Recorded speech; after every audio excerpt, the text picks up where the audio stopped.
आवाज की दुनिया के दोस्तों, आप सभी को हेमंत कुमार का प्यार भरा नमस्कार, आदाब, सत श्री अकाल। और सभी को मेरी तरफ से बहुत बहुत शुभकामनाएं अपने काम के लिए, अपने वादों के लिए, अपने इरादों के लिए। आइए आज की वीडियो को मैं शुरू करता हूं। आज भी मैं बात करूंगा आपसे फिल्म शोले के बारे में। और बस आज मुझे थोड़ा सा जिक्र करूंगा कैरेक्टर्स के बारे में। शोले फिल्म एकमात्र शायद एक ऐसी मूवी थी जिसमें कि जो कैरेक्टर्स थे वो अपने आप में अमर हो गए। और यहां पर मैं मेजर कैरेक्टर्स की बात नहीं कर रहा, क्योंकि मेजर कैरेक्टर्स तो शायद बहुत सारी फिल्म्स हैं शोले के अलावा, जो कि आप देखेंगे कि उनके जो कैरेक्टर्स हैं, जो उसमें जो पात्रों ने जो भूमिका अभिनीत की है, कई फिल्मों में कई कैरेक्टर्स बहुत ज्यादा जीवंत महसूस हुए। और वो बाद में अमूमन ऐसा पाया गया कि वो जो पात्र होते थे, वो जो किरदार होते थे, एक्चुअली लोग उन एक्टर्स को या एक्ट्रेसेस को उन पात्रों के नाम से याद रखते थे, बजाय कि उनके असली नाम को याद रखने के। बहरहाल ये होता था फिल्मों के साथ में, जो कि शोले फिल्म से थोड़ी अलग टाइप की मूवीज होती थी। और मुझे फिल्म इंडस्ट्री में और वर्ल्ड फिल्म इंडस्ट्री की अगर मैं बात करता हूं, मैं बॉलीवुड की तो बात ही नहीं करता हूं, मैं हॉलीवुड या पूरी दुनिया की जो फिल्म्स आई हैं उनमें शायद शोले एक ऐसी फिल्म है जिसके मेजर कैरेक्टर्स तो हिट हुए ही हुए, बट आप माइनर कैरेक्टर्स को भी अगर आप देखेंगे ना, तो आप इस बात को महसूस करेंगे और मान भी लेंगे कि इसके जो माइनर कैरेक्टर्स थे, यानी जिनकी स्क्रीन टाइमिंग थी ना बहुत कम थी, जिसने स्क्रीन को कुछ सेकंड्स के लिए भी इस फिल्म में शेयर किया, जो कैरेक्टर्स बिल्कुल माइन्यूट ऑब्जर्व पर थे, उन कैरेक्टर्स के भी जो डायलॉग थे ना वो बराबर के हिट हुए। और इतने ज्यादा हिट हुए, इतने ज्यादा हिट हुए कि हम उन डायलॉग्स के जो रेफरेंसेस हैं वो आज तक भी उन रेफरेंसेस को देखते हैं, महसूस करते हैं। और वो आप देखेंगे कि वो कई फिल्म्स में उनका यूज किया गया, बाद में आज तक भी सभी डायलॉग्स का यूज किया जाता है। सिटकॉम्स हुए, आपके टीवी सीरियल्स हैं, और फिल्म्स के जो रेफरेंसेस है, इवन एडवर्टीजमेंट्स जो विज्ञापन आते हैं उनमें भी क्या बखूबी उन सभी चीजों का, जैसे सुप्रा सेगमेंटल डिवाइसेस या टैबूज और स्लैंग्स के तौर पर उन माइनर कैरेक्टर्स द्वारा बोले गए जो डायलॉग्स हैं, जो शायद एक लाइन के भी नहीं होते थे, 3 शब्द के होते थे, 4 शब्द के होते थे, आज हम उन लाइंस को देखते हैं कि लोग बाग किस तरीके से उनका यूज करते हैं।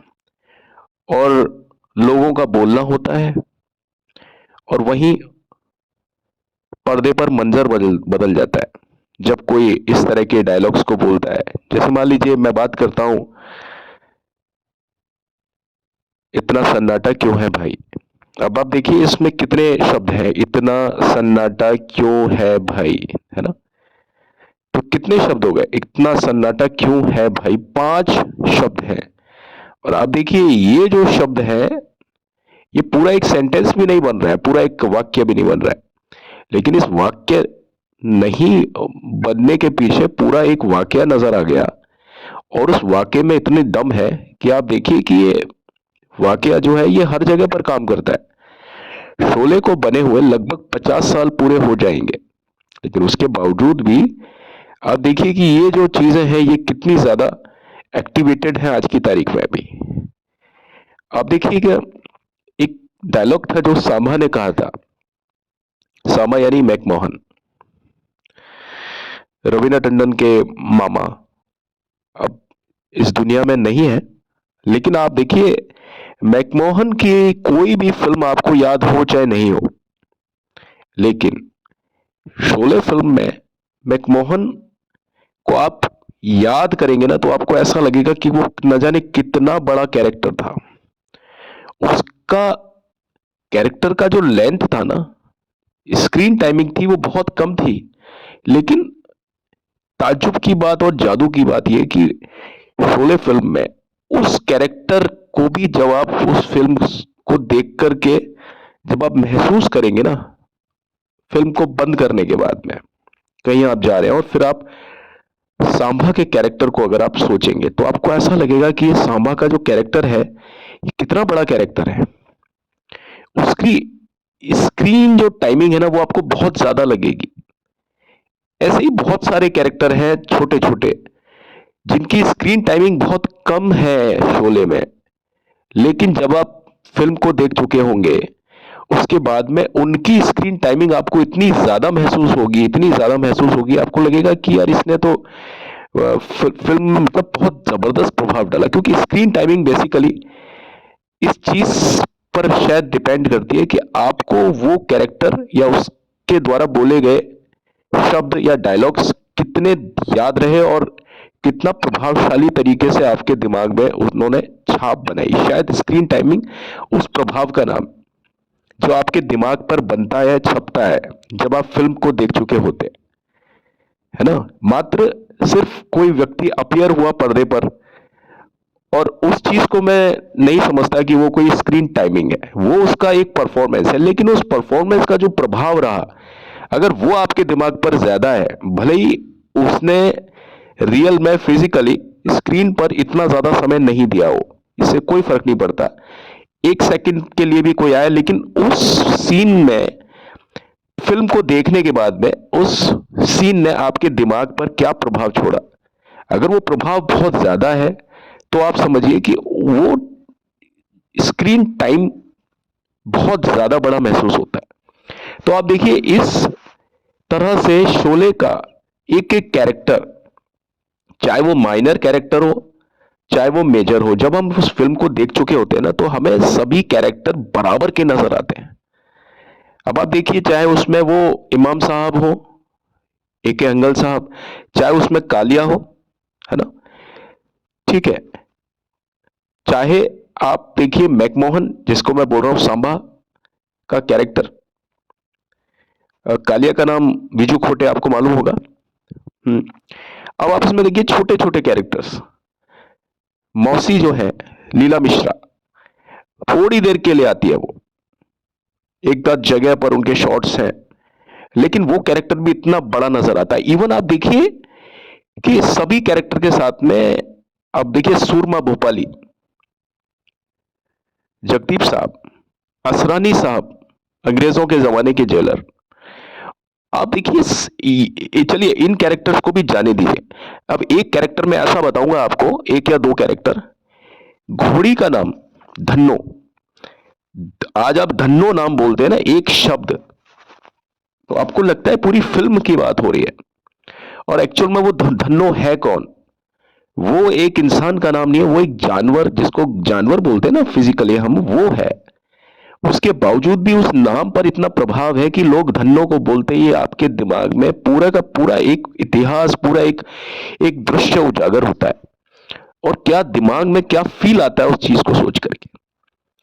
इससे भी ज्यादा एक खतरनाक चीज कि इससे भी ज्यादा चलिए इंसानों के नाम, मेजर कैरेक्टर्स के नाम, जैसे मेजर कैरेक्टर्स में आपके ठाकुर और गब्बर सिंह के बीच की लड़ाई थी इस फिल्म में, यही चीज थी। ये दो कैरेक्टर्स मेजर कैरेक्टर, मेजर में भी फिर उसके बाद में धर्मेंद्र, हेमा मालिनी, फिर आपके अमिताभ बच्चन जो कि इस फिल्म में नए थे और उनकी फीस भी बहुत कम थी इस फिल्म में। कंपैरिजन अगर हम धर्मेंद्र साहब से करते हैं और संजीव कुमार साहब से करते हैं, उनके कंपैरिजन में, उनकी तुलना में अमिताभ की फीस बहुत कम थी, ठीक है, क्योंकि उस समय वो फिल्म में अपनी जगह बना रहे थे, ये आपको शायद मालूम होगा। और ये फिल्म 1973 से बनती हुई आ रही थी और इस फिल्म को बनने में डिले हुआ, एक्चुअली डिले नहीं हुआ, इतना बड़ा ड्रीम प्रोजेक्ट था कि इसको बनने में समय लगा। डिले तो तब होता है कि जैसे कोई फिल्म बन ली और फिर वो रिलीज नहीं हो पा रही है, इसके एक्चुअली मेकिंग में बहुत ज्यादा टाइम लग गया, क्योंकि ये एक उस तरह से ख्वाब था जैसे कि शाहजहां का ताजमहल को बनाते हुए जो ख्वाब रहा होगा, वही ख्वाब जीपी सिप्पी साहब और रमेश सिप्पी उनके पुत्र, उनका रहा। और बहुत अच्छी बात है कि इस फिल्म को बनाने के लिए निर्माता निर्देशक इस टाइप के थे। अदरवाइज हर एक का बूता नहीं था कि इस फिल्म को झेल ले, एक एक चीज को इन्होंने अपने हाथों से रखा बहुत ज्यादा।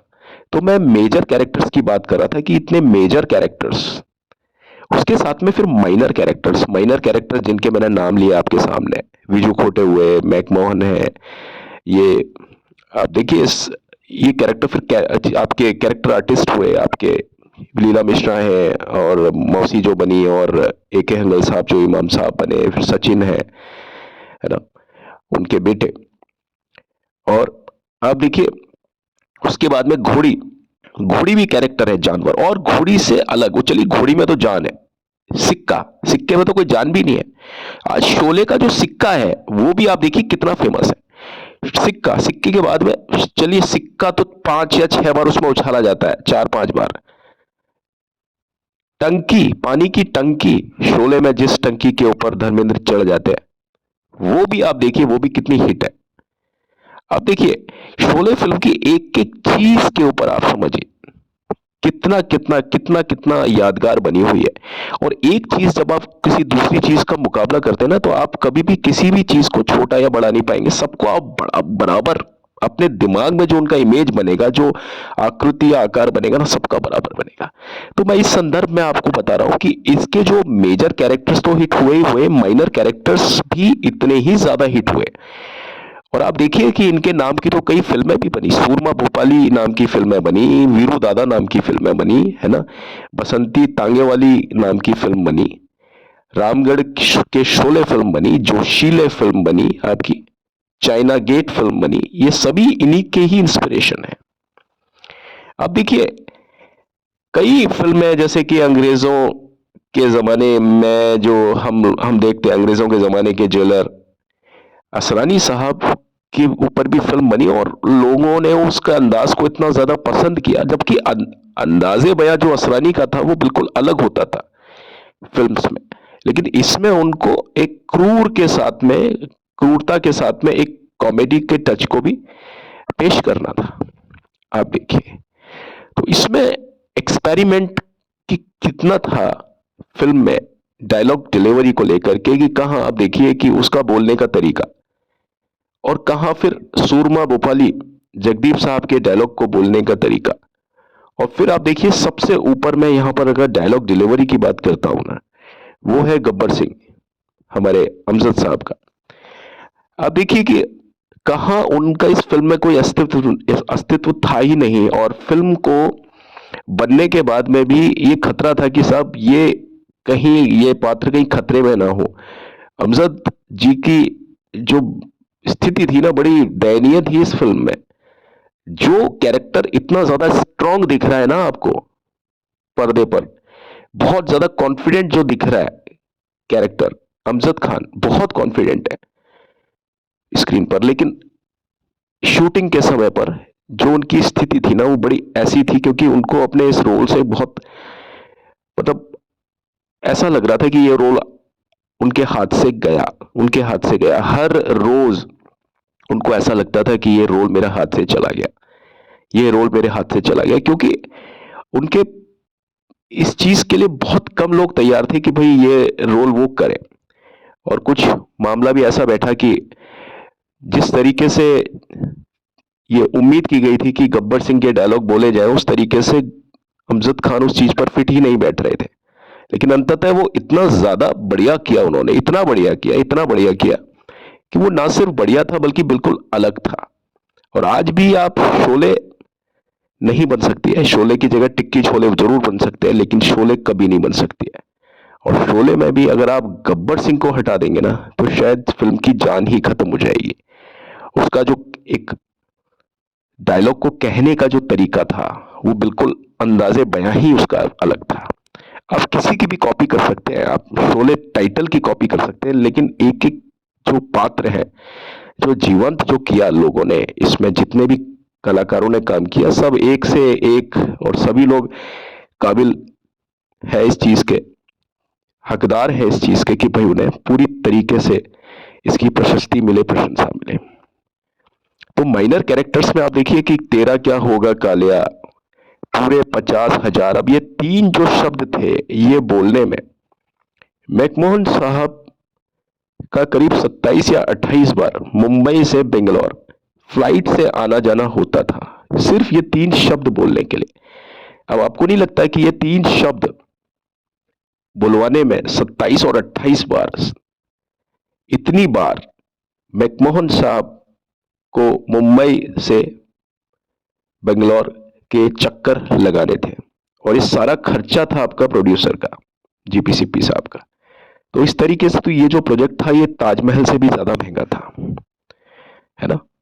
अब आप देखिए कि ये कैरेक्टर्स के बोले गए एक एक दो दो तीन तीन जो शब्द हैं, जिन्होंने पूरी फिल्म को ही मतलब एक अलग लेवल पर, जिसको हम बोलते हैं ना नेक्स्ट लेवल, उस पर पहुंचा दिया।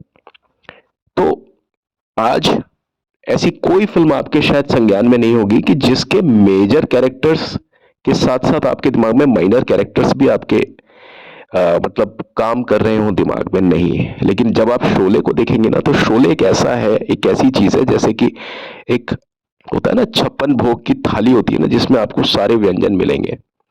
कोई व्यंजन ज्यादा तादाद में है, कोई कम तादाद में, लेकिन टेस्ट सबका एक से एक बढ़ के, और जिस चीज को आप अपने मतलब जुबान से लगाएंगे ना, वही टेस्ट आपको लगेगा कि यार यही टेस्ट सबसे ऊपर है। फिर आप दूसरा टेस्ट अपने जुबान को देंगे तो आपको लगेगा यही टेस्ट। चटनी चाहे बहुत कम होती है, चटनी बहुत कम होती है, लेकिन कभी आपने चटनी को किसी को कटोरी में भर करके खाते हुए नहीं देखा होगा। चटनी जरा सी लेते हैं, लेकिन जब वो जुबान पर चढ़ती है ना, तो ऐसा लगता है सब तरफ चटनी ही चटनी है। तो आप देखिए इसका छोटे से छोटा कैरेक्टर भी एक चटनी की तरह काम करता है। छोटे से छोटा कैरेक्टर जिसने 1 मिनट भी 1 सेकंड भी स्क्रीन पर आया हो ना, उसने जो प्रभाव उजागर किया है ना, मैं आज आपको उस चीज के बारे में बताने की बात कर रहा था। अब आप इसमें इसका मुकाबला चाहे किसी भी फिल्म से करें, किसी भी फिल्म से, चाहे आप गॉडफादर से करें, चाहे आप स्कारफेस से करें, स्टार वॉर्स से करें, गॉन विद द विंड से करें, टाइटैनिक से करें, आप ब्यूटीफुल माइंड से करें, आप किसी भी फिल्म से आप इसका मुकाबला करें। ये जो मैंने फिल्म्स के नाम लिए सारे हॉलीवुड की मूवीज है, लेकिन इनमें भी जो कैरेक्टर्स है ना, जिनकी अभी मैंने बात की है इंग्लिश फिल्म्स के, इनके भी पूरे जो कैरेक्टर्स थे ना, वो कभी भी फेमस इतने नहीं हुए, इतने पॉपुलर नहीं हुए। मेजर कैरेक्टर्स जरूर इनके फेमस हुए, लेकिन जैसे माइकल है, सनी है, गॉडफादर की मैं बात कर रहा हूं, लेकिन इसके जो माइनर कैरेक्टर्स थे ना, वो इतने फेमस कभी भी नहीं हुए। लेकिन शोले की तो साहब बात ही निराली है। तो आज के इस वीडियो में मैं आपके सामने बस यही एक अपना बात कहने के लिए आया था कि आज मेरे दिमाग में बात आई कि आज क्यों ना हम मेजर कैरेक्टर्स और माइनर कैरेक्टर्स की बात करें। लेकिन जब हम शोले को देखते हैं और उसके अंदाजे बयां को समझते हैं, तो हमें माइनर और मेजर में कोई फर्क समझ में नहीं आता। क्योंकि मैं आपको फिर से दोहरा चलूं कि माइनर कैरेक्टर और मेजर कैरेक्टर एक्चुअली वो नहीं होते कि उनका इस तरह से आकलन नहीं लिया जाता कि किसी ने स्क्रीन पर कितना ज्यादा समय दिया है। कोई 30 मिनट के लिए दिखाए, कोई 1 घंटे के लिए दिखाए स्क्रीन पर, और कोई 10 सेकंड के लिए दिखाए, कोई कितना भी समय के लिए दिखाओ स्क्रीन पर। लेकिन जब आप फिल्म को देख चुके होते हैं, उसके बाद में जब आप उन चीजों को अपने दिमाग में जब उनका मंथन करते हैं, तो आपको सभी कैरेक्टर्स एक से बढ़कर एक नजर आते हैं, और सबका आकार और प्रकार सबका बराबर नजर आता है, प्रभाव सबका बराबर नजर आता है। उस प्रभाव में जो धन्नो है वो बसंती से कम नजर नहीं आती है।